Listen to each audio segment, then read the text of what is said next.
ꯑꯍꯥꯟꯕꯃꯛꯇꯗ ꯁꯂꯥꯏ story ꯆꯦꯅꯦꯜꯒꯤ ꯃꯍꯨꯠ ꯁꯤꯟꯖꯗꯨꯅ ꯄꯥꯟꯊꯣꯏ ꯃꯉꯥꯡꯅ ꯃꯌꯥꯝꯕꯨ ꯇꯔꯥꯝꯅ ꯑꯣꯛꯆꯕꯒ ꯂꯣꯏꯅꯅ ꯏꯀꯣꯛꯅꯣꯅ ꯈꯨꯔꯨꯝꯖꯔꯤ꯫ ꯋꯥꯔꯤ ꯑꯁꯤꯒꯤ ꯃꯃꯤꯡꯅ ꯏꯃꯣꯏꯅꯨ ꯏꯃꯥꯒꯤ ꯅꯨꯃꯤꯠ꯫ ꯋꯥꯔꯤ ꯑꯁꯤꯕꯨ ꯏꯕꯤꯔꯛꯄꯅ ꯔꯣꯁꯅꯤ ꯆꯅꯨ꯫ ꯍꯧꯖꯤꯛ ꯃꯌꯥꯝꯒꯤ ꯃꯐꯝꯗ ꯋꯥꯔꯤ ꯑꯁꯤ ꯈꯨꯗꯣꯜ ꯇꯝꯖꯔꯤ꯫ ꯃꯌꯥꯝ ꯄꯨꯟꯅ ꯇꯥꯃꯤꯟꯅꯔꯁꯤ꯫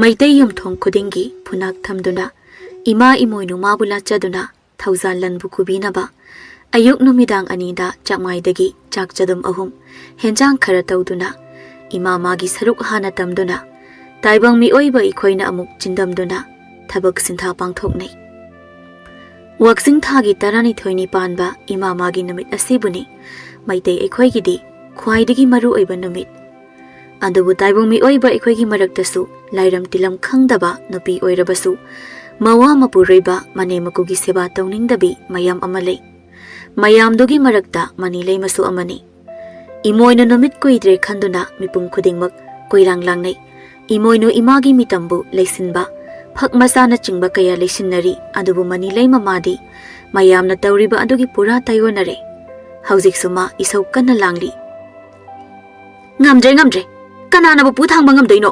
ꯍꯅꯨꯕꯤꯅꯦꯅ ꯑꯃ ꯂꯩꯔꯤꯁꯤꯅ ꯑꯩꯗꯤ ꯍꯅꯨꯔꯕꯅꯤ ꯁꯥꯗꯅ ꯅꯣꯡ ꯑꯃ ꯉꯥꯟꯕꯗꯩꯅ ꯅꯨꯃꯤꯠ ꯑꯃ ꯇꯥꯕ ꯐꯥꯎ ꯃꯥꯡꯒꯣꯜ ꯑꯁꯤꯗ ꯌꯨꯡꯗꯅ ꯐꯝꯗꯦꯡꯗꯅ ꯂꯩꯔꯅꯤ꯫ ꯅꯨꯄꯥꯅꯦꯅ ꯇꯧꯔꯤꯁꯤꯅ ꯆꯌꯣꯜ ꯑꯃ ꯊꯕꯛ ꯁꯨꯔꯒ ꯊꯥ ꯑꯃ ꯄꯣꯊꯥꯕ ꯑꯣꯏꯅ ꯇꯧꯔꯗꯅ ꯏꯃꯨꯡ ꯄꯨꯅꯕꯁꯨ ꯍꯣꯠꯅ ꯌꯨꯝꯒꯤ ꯊꯕꯛ ꯏꯪꯈꯥꯡꯁꯨ ꯂꯣꯏꯅ ꯑꯩꯅ ꯇꯧꯕ ꯀꯅꯥꯅꯕꯨ ꯉꯝꯗꯣꯏꯅꯣ? ꯐꯝꯃꯒ ꯑꯗꯨꯝ ꯂꯩꯊꯣꯛꯀꯦꯗ꯫ ꯁꯤ ꯍꯥꯏꯗꯨꯅ ꯃꯅꯤ ꯂꯩꯃ ꯃꯥꯡꯒꯣꯜ ꯗꯥꯔꯤꯗ ꯐꯝꯃꯒ ꯂꯩꯊꯣꯛꯏ꯫ ꯃꯇꯥꯡ ꯑꯁꯤꯗ ꯃꯅꯦꯝ ꯏꯕꯦꯝꯃ ꯊꯣꯏꯅꯨ ꯊꯣꯛꯂꯛꯇꯨꯅ ꯏꯃꯧ ꯏꯕꯦꯝꯃ ꯅꯪꯕꯨ ꯅꯣꯡꯃꯇꯁꯨ ꯏꯪꯅ ꯂꯩꯌꯨ ꯀꯩꯗꯧꯒꯦ? ꯅꯪꯒꯤ ꯅꯁꯥꯁꯤꯕꯨ ꯀꯔꯤꯒ ꯄꯨꯟꯁꯤꯜꯂꯒ ꯁꯥꯔꯛꯄ ꯑꯣꯏꯕꯖꯥꯠꯅꯣ? ꯅꯣꯡ ꯍꯦꯛ ꯉꯥꯟꯕꯗꯒꯤ ꯅꯨꯃꯤꯠ ꯑꯃ ꯇꯥꯕ ꯐꯥꯎ ꯑꯁꯤꯕꯨ ꯏꯁꯧ ꯏꯔꯥꯡꯗ ꯇꯧꯔꯒ ꯂꯩꯔꯤꯕꯁꯤꯕꯣ? ꯍꯣ ꯏꯃꯥ, ꯏꯁꯧ ꯂꯥꯡꯗꯅꯕ ꯊꯕꯛꯇꯣ ꯇꯧꯔꯛꯂꯗꯤꯅꯦ ꯂꯥꯡꯉꯣꯏꯗꯕ꯫ ꯅꯣꯡ ꯑꯃ ꯉꯥꯟꯕꯗꯒꯤ ꯅꯨꯃꯤꯠ ꯑꯃ ꯇꯥꯕ ꯐꯥꯎ ꯑꯩꯅ ꯇꯧꯔꯤꯕꯁꯤꯡꯁꯦ ꯏꯃꯥꯒꯤꯁꯦ ꯀꯔꯤꯃꯠꯇ ꯈꯪꯗꯕꯒꯤ ꯃꯑꯣꯡꯂꯣ? ꯑꯣ, ꯑꯌꯨꯛ ꯑꯃꯗꯤ ꯅꯨꯡꯗꯥꯡꯗ ꯆꯥꯛ ꯈꯔ ꯊꯣꯡꯕ ꯑꯁꯤꯔꯥ ꯅꯪꯅ ꯍꯥꯏꯔꯤꯁꯦ? ꯆꯥꯛ ꯊꯣꯡꯕ ꯂꯣꯏꯔꯕꯗꯤ ꯅꯪꯒꯤ ꯊꯕꯛ ꯂꯣꯏꯔꯦ꯫ ꯂꯨꯈꯥꯛ ꯐꯪꯉꯤ ꯀꯤꯠ ꯅꯝꯁꯤꯜꯂꯝꯒꯅꯤ ꯑꯗꯨꯒ ꯂꯩꯀꯥꯏ ꯁꯥ ꯑꯣꯏꯕ ꯆꯠꯈ꯭ꯔꯅꯤ꯫ ꯏꯃꯨꯡ ꯑꯁꯤꯒꯤ ꯑꯋꯥꯠ ꯑꯄꯥ ꯍꯥꯏꯔ ꯑꯩꯅ ꯂꯣꯏꯅ ꯇꯧꯔꯤꯕ꯫ ꯏꯆꯥ ꯑꯁꯤꯅ ꯍꯟꯗꯛ ꯃꯁꯥ ꯅꯨꯡꯉꯥꯏꯇꯦ ꯍꯥꯏꯗꯅ ꯊꯕꯛ ꯈꯔ ꯆꯠꯇꯕ ꯑꯁꯤꯒꯤꯅꯤꯅꯦ ꯅꯪꯅ ꯏꯁꯧ ꯇꯧꯔꯤꯕꯁꯦ꯫ ꯇꯧꯅꯨ ꯃꯧ, ꯅꯪ ꯈꯔꯗꯤ ꯍꯦꯟꯃꯜꯂꯤꯀꯣ ꯅꯪ꯫ ꯆꯥꯛ ꯊꯣꯡꯂꯤꯕꯁꯦ ꯊꯕꯛ ꯅꯠꯇꯕ꯭ꯔꯣ? ꯅꯕꯤ ꯑꯃ ꯑꯩꯅ ꯊꯣꯡꯗ꯭ꯔꯕꯗꯤ ꯁꯦ ꯅꯈꯨꯠꯇ ꯍꯥꯝꯃꯒ ꯂꯧꯈꯠꯂꯤꯕꯗꯣ ꯂꯧꯈꯠꯄ ꯀꯥꯏꯌꯦ꯫ ꯂꯨꯈꯥꯛꯇꯨꯗꯤ ꯏꯃꯥꯁꯨ ꯌꯨꯝꯁꯤꯒꯤ ꯃꯤꯅꯤ, ꯑꯉꯝꯕ ꯃꯇꯦꯡ ꯇꯧꯕ ꯌꯥꯏꯅ꯫ ꯑꯗꯨꯐꯥꯎ ꯇꯧꯅꯤꯡꯗ꯭ꯔꯕꯗꯤ ꯃꯥꯒꯤ ꯇꯣꯉꯥꯟ ꯆꯥꯅꯔꯁꯤ꯫ ꯁꯤ ꯍꯥꯏꯗꯨꯅ ꯃꯅꯤ ꯂꯩꯃ ꯃꯅꯦꯝꯅ ꯑꯆꯨꯝꯕ ꯉꯥꯛꯇ ꯍꯥꯏꯗꯔꯛꯄ ꯑꯗꯨꯗ ꯈꯨꯝꯐꯝ ꯂꯩꯇ꯭ꯔꯗꯨꯅ ꯐꯦꯠ ꯍꯥꯏꯗꯣꯛꯇꯨꯅ ꯏꯃꯨꯡ ꯆꯪꯈꯤ꯫ ꯀꯔꯝ ꯉꯥꯡꯅꯅꯤ ꯑꯩꯒꯤ ꯏꯃꯧꯁꯤꯗꯤ? ꯑꯩꯅ ꯄꯥꯝꯖꯗꯕ ꯉꯥꯛꯇꯅꯤ ꯃꯥꯅ ꯇꯧꯔꯤꯕꯁꯦ꯫ ꯑꯗꯨꯕꯨ ꯏꯃꯧꯅꯤ ꯈꯟꯗꯅ ꯈꯔ ꯉꯥꯡ ꯁꯛꯂꯨꯔꯕꯁꯨ ꯃꯥꯅ ꯑꯩꯕꯨ ꯐꯠꯇꯕꯤ ꯑꯣꯏꯅ ꯍꯦꯛꯇ ꯎꯕ꯫ ꯈꯪꯗ꯭ꯔꯦꯗ ꯑꯩꯒꯤ ꯏꯃꯧꯁꯦ ꯀꯔꯝ ꯊꯣꯛꯂꯒꯕ꯫ ꯁꯣꯝꯗꯅꯤ ꯂꯩꯃ ꯃꯄꯨꯔꯣꯏꯕꯅ ꯊꯕꯛ ꯆꯠꯄꯗ ꯆꯥꯛ ꯆꯥꯕ ꯅꯪꯅꯕ ꯆꯥꯛ ꯂꯣꯏꯁꯤꯟꯅꯕ ꯀꯟꯅ ꯂꯥꯛꯅꯔꯤ꯫ ꯂꯩꯃꯅ ꯆꯥꯛ ꯊꯤꯒꯦ ꯇꯧꯔꯤꯉꯩꯗ ꯇꯣꯝꯆꯥ ꯆꯪꯂꯛꯇꯨꯅ ꯅꯨꯄꯤ ꯅꯪꯕꯨ ꯆꯥꯛꯇꯨ ꯀꯌꯥꯝ ꯋꯥꯠꯂꯤꯒꯦ? ꯑꯩꯕꯨ ꯊꯦꯡꯉꯦꯅꯦ꯫ ꯂꯣꯏꯔꯦ ꯃꯈꯣꯏ ꯃꯄꯥ ꯊꯤꯗꯧꯔꯦ꯫ ꯁꯤꯗ ꯐꯝꯃꯒ ꯉꯥꯛꯇꯪ ꯉꯥꯏꯕꯤꯔꯣ, ꯑꯩ ꯊꯤꯖꯔꯛꯑꯒꯦ꯫ ꯇꯣꯝꯆꯥ ꯆꯥꯛꯆꯥ ꯐꯥꯟ ꯑꯃ ꯐꯝꯗꯨꯅ ꯃꯥꯒꯤ ꯅꯨꯄꯤꯅ ꯆꯥꯛ ꯊꯤꯔꯛꯄ ꯉꯥꯏꯔꯤ꯫ ꯂꯩꯃ ꯆꯥꯛꯇꯨ ꯁꯠ ꯊꯤꯔꯗꯨꯅ ꯃꯄꯨꯔꯣꯏꯕꯕꯨ ꯆꯥꯛ ꯄꯤꯖꯔꯤ꯫ ꯂꯩꯃ ꯃꯄꯨꯔꯣꯏꯕꯅ ꯆꯥꯛ ꯆꯥꯔꯤꯕ ꯑꯗꯨ ꯌꯦꯡꯗꯨꯅ ꯇꯞꯅ ꯋꯥ ꯍꯥꯏꯔꯛꯏ꯫ ꯃꯈꯣꯏ ꯃꯄꯥ, ꯏꯃꯣꯏꯅꯨꯁꯨ ꯀꯨꯏꯗ꯭ꯔꯦ꯫ ꯃꯈꯣꯏ ꯃꯄꯥꯒꯤ ꯊꯕꯛꯇꯨꯕꯨ ꯀꯌꯥꯝ ꯋꯥꯠꯂꯤꯒꯦ ꯂꯣꯏꯗꯧꯕ? ꯁꯦꯜ ꯐꯪꯈꯤꯔꯣꯏꯗ꯭ꯔꯣ? ꯃꯃꯥꯡ ꯆꯍꯤꯁꯨ ꯌꯨꯝꯃꯥꯡ ꯀꯩꯃꯥꯡ ꯌꯥꯎꯗꯅ ꯇꯧꯍꯧꯗ꯭ꯔꯦ꯫ ꯇꯣꯝꯆꯥꯅ ꯉꯁꯤꯒ ꯁꯨꯔꯕꯗꯤ ꯂꯣꯏꯕꯁꯨ ꯌꯥꯔꯦꯗ꯫ ꯂꯣꯏꯕꯒ ꯄꯤꯊꯣꯛꯑꯅꯤ ꯍꯥꯏꯕꯅꯤ꯫ ꯉꯁꯤꯕꯨ ꯀꯌꯥꯅꯤ ꯄꯥꯜꯂꯒꯦꯅꯦ? 9 ꯄꯥꯜꯂꯦ꯫ 12ꯅꯤ ꯄꯥꯟꯕꯗꯅꯤ, ꯀꯨꯏꯗ꯭ꯔꯕꯅꯤ꯫ ꯍꯣꯏ ꯉꯝꯅꯕ ꯇꯧꯕ ꯍꯥꯏꯗꯨꯅꯤ꯫ ꯐꯔꯦ, ꯑꯩꯁꯨ ꯆꯥꯛ ꯇꯣꯛꯂꯦ, ꯊꯕꯛ ꯆꯠꯂꯨꯈꯤꯒꯦ, ꯐꯖꯅ ꯂꯩꯔꯝꯃꯨꯀꯣ꯫ ꯁꯤ ꯍꯥꯏꯔꯝꯗꯨꯅ ꯇꯣꯝꯆꯥ ꯊꯕꯛ ꯆꯠꯈ꯭ꯔꯦ꯫ ꯂꯩꯃ ꯃꯥꯁꯨ ꯅꯨꯄꯥꯅ ꯄꯨꯁꯤꯜꯂꯛꯄ ꯈꯛ ꯉꯥꯏꯗꯕꯤ ꯃꯥꯅ ꯉꯝꯖꯕ ꯇꯧꯁꯤꯟꯗꯨꯅ ꯏꯃꯨꯡ ꯄꯨꯅꯕ ꯍꯣꯠꯅꯖꯕꯤꯅꯤ꯫ ꯃꯋꯥ ꯃꯄꯨꯔꯣꯏꯕꯅ ꯊꯕꯛ ꯆꯠꯈ꯭ꯔꯕ ꯃꯇꯨꯡ ꯏꯃꯨꯡꯒꯤ ꯊꯕꯛ ꯂꯣꯏꯁꯤꯟꯗꯨꯅ ꯐꯤꯁꯥꯀꯣꯟꯗ ꯀꯥꯗꯨꯅ ꯐꯤ ꯁꯥꯈ꯭ꯔꯦ꯫ ꯅꯨꯃꯤꯗꯥꯡꯒꯤ ꯃꯇꯝ ꯌꯧꯁꯤꯜꯂꯛꯇꯨꯅ ꯌꯨꯝꯒꯤ ꯃꯧꯁꯤꯡꯅ ꯌꯥꯆꯪꯕꯒꯤ ꯂꯥꯏ ꯊꯥꯎꯃꯩ ꯊꯥꯟꯕꯅꯆꯤꯡꯕ ꯇꯧꯅꯔꯤ꯫ ꯑꯗꯨꯕꯨ ꯊꯣꯏꯅꯨ ꯃꯥꯒꯤ ꯏꯃꯨꯡꯗꯗꯤ ꯄꯨꯔꯥ ꯇꯥꯏꯑꯣꯟꯅꯔꯦ꯫ Mani layman numit tare haiba khangdana phamungda khorok khorok na khoktuna tumli ngamdrasu ngamdana thoinu tek tek imungi thabak sing loisili Mani laymagi mapuroiba thoinogi na machanupa thoiba masu masangamdaduna leiba khara kuire magi nupigi mawong matau loina khangibani adubu onsinnaba tanduna wadi ngangde onsinnaba talle haiduna mama asonbi aduna tauribadu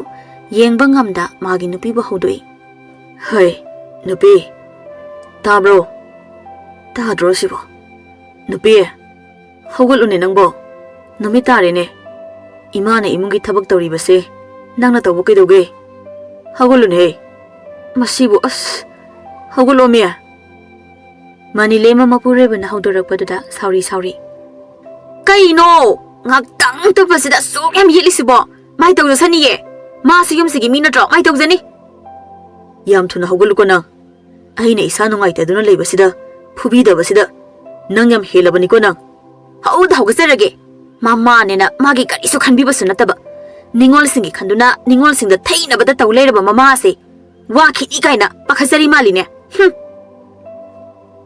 Makok mamay samnandaba wa khara asi hairamduna mani lema hogot khiduna sakhum sanglaktuna chak thongliba maniamda amuk onsinduna aina iranai tawjadaw leiraba thabak sida imana songsinduna tawrabanina itei naw khatnare sida thonaba sinbada imadi warabane kamai tawdana aikhoi itei naw se khanahansi kena khanbada karino ne maunang nanganglibadubo aina kari tawbagi noibu khatnanaba sindawribano imadi isamsamna nangna tummaga leibaduda Chak thong bani ne sibo kayam kai rage ne kai yam kai imana sak thong basa engon da yam kai lei kai miyam amadi nasa nupagi mamangda imana ibu mau suning da bitana ba selli ban natro nanga mai bema phatta ba ta khan badane nabuka do patlaga sirani afaba khan besu khara tamu phatta ba khaninga ga khanni afaba khaningla khanni ining ni ining imagi na thau leiti sida hadose kari thuena Si haidana mani lema chak thongliba manem butlak tana singthoi mamauna adumna tawrakpa dada thoinu ahal oisilakpagi khara sonbana ngakpa ngamhauda laimaida dom tusili he mau nang nei ngonda tawribasi henmali ko henmali nang khara henmali karigi henmanba asuk phadabi nangba ha sige ga sikro waisile saida somna silaga leidana nacha ningoda thaiba phariba dumna ne Nasa piba namawai khoidasu khara phato hayeng silamdai da dine henmali hairiba aina ne seba to bidoise haimog sin thibi aina karamba kanda isa ningol da thai nangna seba to bidrabasu isa ningol yam leine ahayo yeng batari dana ningona tawbra mauna tawbra haido nangi su nasa piba yauri dana nangi su matam lakhini namit habu hui haudong na sabra Nangi na maulakpa phawba dangdi ai hinge ko amangba marakta olasu nangbu ne namauna otpado adu tangdi ai yenge ko mi oiba haibase khuba khunamni haibase nang khangdra male si haiduna thoinu mamauna sa khumangdagi singthorakpagi sek sektana thokre mani leima thokhraba mane butana bula howi hingo yengna batare dana khubak la khutum la haido Hanubini kaina onthona nushridori kari thokseda si haiduna isau irang tawduna chak thong libra kon thilibra khangdana kongkrang tawduna chak thongli matamagi khongsatpu kanana thingbangam gani waksing thagi tarama thoini panba namit oirare ngasidi hayeng ima Emoinu Emagi Numit ni haiduna Meetei yum thong khudingda yana kha yengun sumang mangol na chingba kaya sit nana thamna bo hotnari khara amana kaithil kaduna Ima magi maphamda athian potpu katnaba anau apen leinari marak sida laima masu kaithilda thoraktuna hayengi athian pot kanaba pose yengli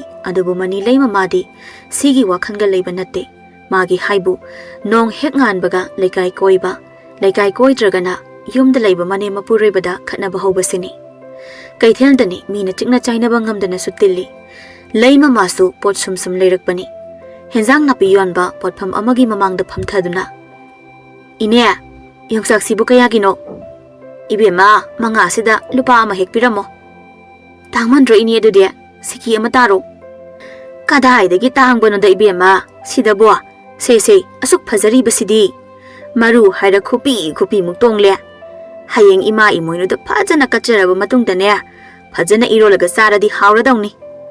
Pharese ine adudi lupa ama pirage yongsakse taruk tawro. Pharese taruk tawbirage lupa ama du piro. Si hainaduna laima masu yongsak ado leiduna mayum tamna halakle. Somdana thoinu mamaubu kaithel chatnaba kana ngangnari. Mani laima. Ho mani laima. Sirabo nangbo imungduda. Ngasaidagi kaurisi tadra khangdeba. Kari no ima. Mina khomre khangadi kok tubina legidi haide. Hanjin kaweba. Hai, chalo. Kaithel chalu so. Hayeng Emoinu Numit ni. Emoinu da katnaba henjang napi nga sa khara leiruso. Is adubu aingonda mo haidrasu imana kok sa piro su yai kaino. Hai, ai nang ngamdobu oiradi nangonda haikigadro. Ngamdabagi nini chatlo hairibase. Ngamoi kadaidagi ngamni haigi imadi. Ai panaba. Aina toba thabakta yengsinba oiradi ngamdoba. Masinna je kayada kallibano yengune mase. Se lupa tarani si puro. Aduga hayengi henjang napi ngangau amaga leiro. Hauzik matam sida lupa tarasina kari leidawrige. Lupa tara manga piro. Kari no ne mau. Lupa manga na phau kona na basinba yaba sida. Chatlo. Namisi mayum changkibana halani haibane. Chatlo me. Adu oiragana ima chalaga siluro. Ai sel yamdrabadi sinba haite. Imai hekpe ma. Se. Laudi hek lauro se. Lupa tara manga lauthokduna mamauda pire. Mani laima manemdagi lupa tara manga da lauduna kaithilda chakre lambidani. Haima laima nangsu kaithil karuriro. Hoi mani laima nangsu karuduro. Karangana chapa yadro nangbo. Hoi bema noigi nawana sel thokpanina phaido nakhuta sinabanina. Aikhoigidi iwa phangi kumleina oin taw leire. Inembok nen tawriduna selse piningdagum tawringaida thingini mi. Kari no mana thokpa sajilaga pangangda ngangami. Laima masu mani laimagi matau khangbana nokmi. Thainagi ahal oibanina liksadana tawrini. Moina liise noi aikhoigi ni khantok patabani. Phare nangsu chatluro. Aisu yumlomda changlagi ko. Si haiduna laima mayumlomda changkhre. Mani laima na changkhiba adu haiphet yengduna machinda murum sonduna chatpa hauki. Is yam phabi wakhal yam tabi dune ba mana sariji. Aikhoi ine poka lemina halaga khangdongni. Sum lakpana kaithel yauraduna atai leidringaida kwa yonphamda hana changduna kwa ama machinduda umsinduna pot leiba hori. Henjang napi yonpham amada changlaktuna. Ine sida leiriba henjang napi singse hayeng katpa yaba kari no khalaga khara pirause. Kaithel phambi adu support yolibani sitlaga loire khanduna magi akhuiba Mina pamdraba khanto khangakta biselei.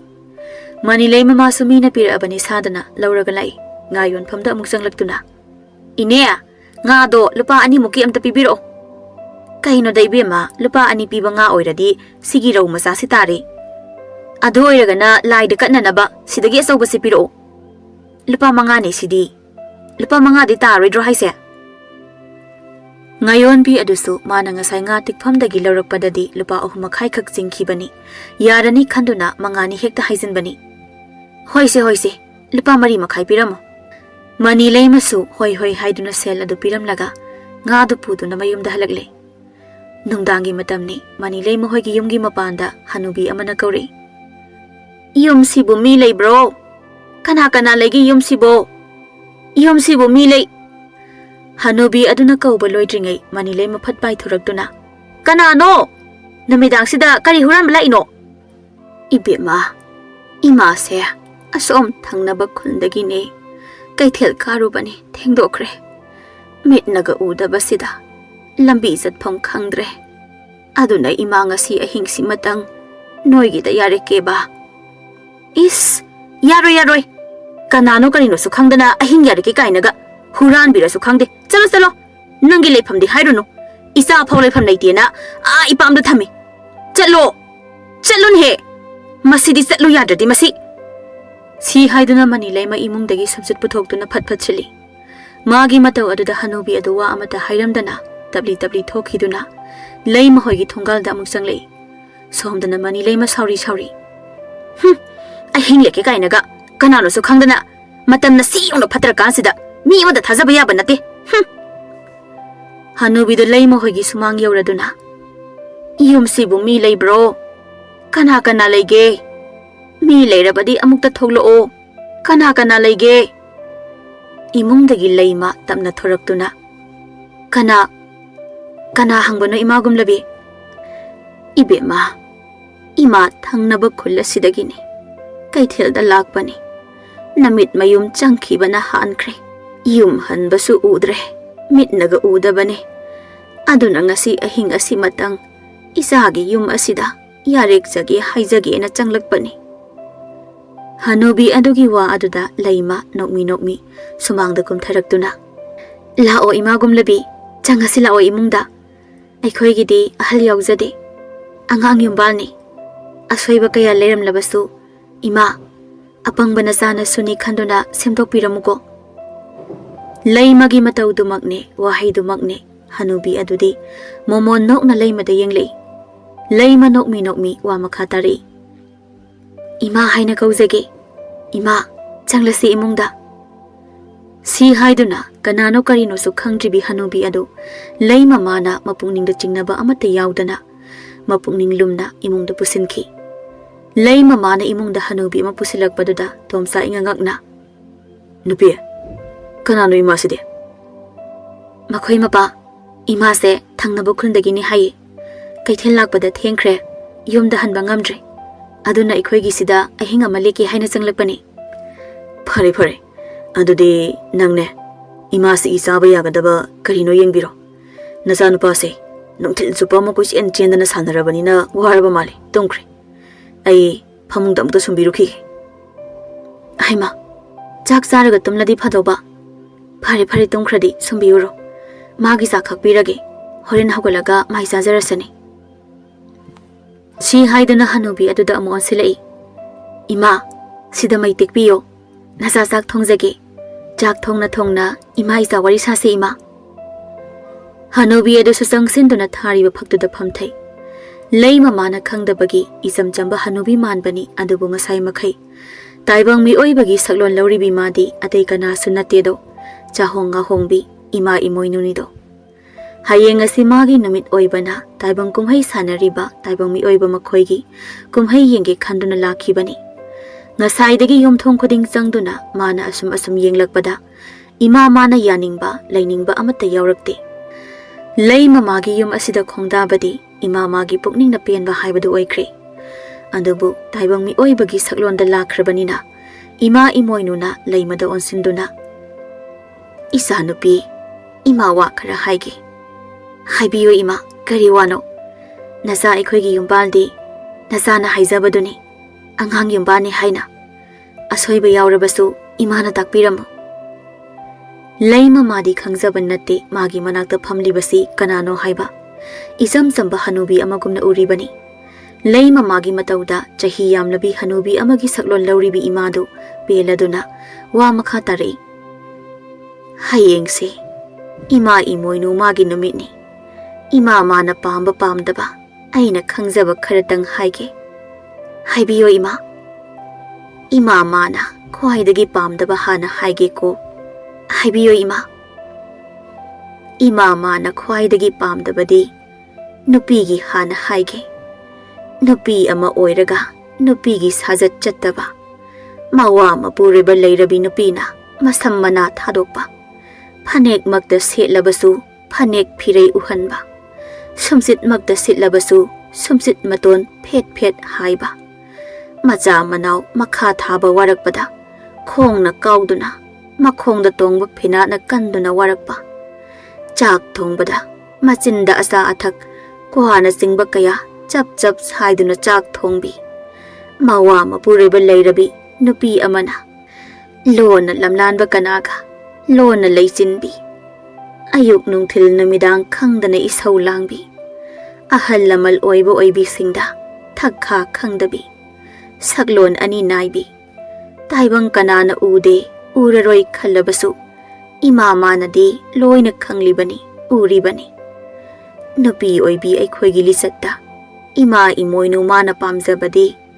Laisabi oirabasu lona lam lanba kanaga lei chinnadaba hairang chaminadaba mau oirabasu ayuk nganna hauduna mapuroiba manemaku masak khangbi taibang oiba ikhoina chara sindamdringai ima magi saruk hana tambiba ayuki ama numit yungba matungi ama yasangakpagi ama wairam tasinni khangbi adubuni pamlibase nupi khaktagi sunati nupa oiba makhoigisu ima mana pamdaba kaya lei haibiyo ima nupa oiba makhoigisu haige taro isa nupi nupa ni ngammi haiduna nupi bu hanthana yengbiba masagi nupi ama leina leina atopa lamlanbi kanabu mitaba mayai kaba nisa sasinduna nupi bu otpa naiba phubiba makhongna kaubiba masi ima mana pamjadedo nupi haibase imani nupi yauduna taibang palasi semba yaba nate nupi khudingmak mamani haina khangadabani nupi bu mamani haina khanba ngamdaba nupadudi kaida unungda ima mana yade ko nupi masa nupi nasu mawa mapurebabu lai makni khangadabani mapurebabu hanthana yengba ima mana pamde ima mana pambadi nupa nupi animak thong manana leiminaba amana haiba amana taba ingna chikna leiba siniko ima mana pambadi ima ngasidi nasa aina khangdaba kaya amasu imana takpire chak sulore ima chak thizera age chatho asi ima hoi hoi thiro chatho asi